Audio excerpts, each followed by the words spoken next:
Hi everybody, I'm Kathleen Jean-Pierre, Business Development Manager at Google. And today we're at the Google and W Promote video series.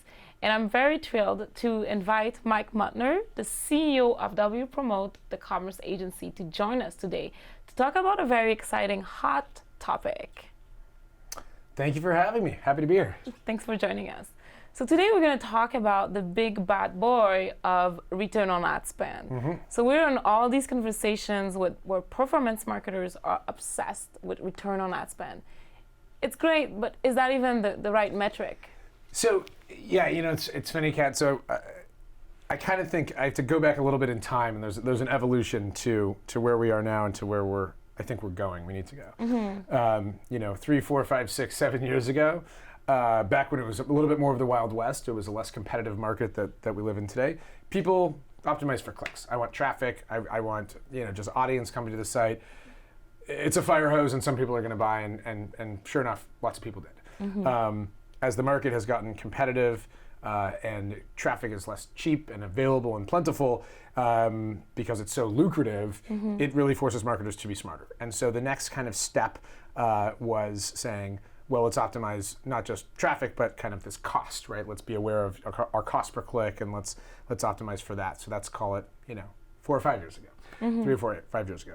And as it continued to get more competitive and marketers get more sophisticated and you're able to tie back actual transactions and value, we are pretty much where we are today and have been for the last couple of years, which is a return on ad spend. Really kind of ROI. I spent $1 and I made 5 in revenue. I think the shift that we're only in the first or second inning of seeing, but is really the next phase, is optimizing for profit. And this is something that actually I think the vast majority of marketers don't think that way. I mean, they know they want profits at the end of the day, but the actual campaigns are not necessarily optimized for profit, and that's what we're going to talk about. Okay, awesome. So how do you concretely optimize for profits? So, I mean, in short, you need to tie in your decision making, your bid management, your campaign optimization, to include what the margins are on the on the products you're actually selling. So it's predicated on this idea that we generally know, which is not all revenue is created equal, right? So if you sell 100 products, it could be that some have higher margins than others. It could be that some are more likely to produce follow-up orders. So a good example here would be, we have a client that sells espresso machines, kind of the do-it-yourself, you use the K-cup. Well, if you purchase one of those, you're going to purchase a lot of the refill cartridges, right? So that type of purchase is worth a lot more than that actual first purchase, right? It's going to start hopefully a stream of follow-up purchases. So this is an easy example, but I think this applies elsewhere. Versus if you were to come and just buy, a one-time product, it's probably a lot less valuable. So if I understand my profits by product or group or division, it's going to allow me to optimize more, optimize for the bigger picture, right? And so the products or product categories that I have these big margins, or that they create this stream of their stickier products, or this stream of follow-on purchases, I should invest a lot more to get those sales. And that's really what optimizing for profit is. Awesome.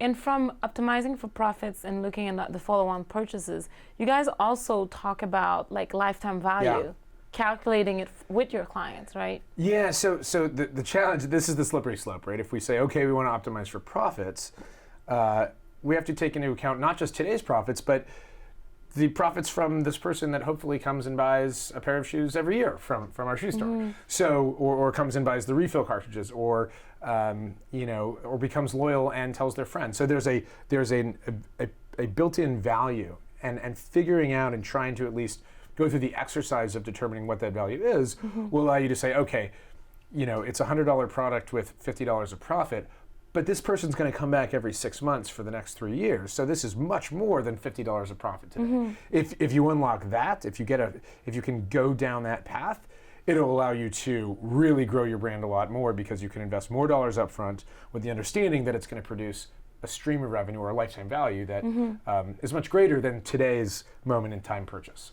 This is awesome. So it means also that your clients trust you to go very deep into what's very personal to them, which are all these net margin metrics. Yeah. So we definitely it's funny when we start working with a client, we are not the kind of the vendor that's taking care of solving a little problem. We're sitting on the same side of the table. We're going deep into the numbers. We want to understand their business. Our first question is, where do you want to be in 3 years, right? Mm-hmm. And then we'll work backwards from that.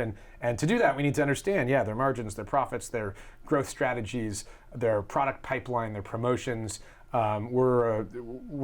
go deep in terms of that relationship, and that's mutually beneficial. We become really valuable to them, and vice versa. Awesome. So anything else you want to add that would help marketers listening to us right now in terms of optimizing for profits and thinking about profits for their business? I would point out one other thing, which is the metaphor or the example we've been using is the sort of the e-commerce transaction. Mm-hmm. The exact same thing can apply if you're doing lead gen or you're doing B2B. This idea of the profits might not be I'm checking out and swiping using my credit card and it's producing revenue, but not all leads are created equal. So when we have lead gen clients or B2B clients and the sort of initial conversion is a lead and it goes to a sales team that then sells a product or service down the road. If we can tie in that data, that's the B2B or lead equivalent to lifetime value or to optimizing for profit. Of saying, instead of just saying I want to get the most leads, I want to see which of those leads produces sales or members or the eventual goal transaction and optimizing for that. So this optimizing for profit is not exclusive to just sort of traditional e-commerce sales. Awesome. Thank you so much, Mike, for joining us. Me. Thank you guys for listening, and stay tuned for another series from Google and W Promote video series. Thank you. Have a good one.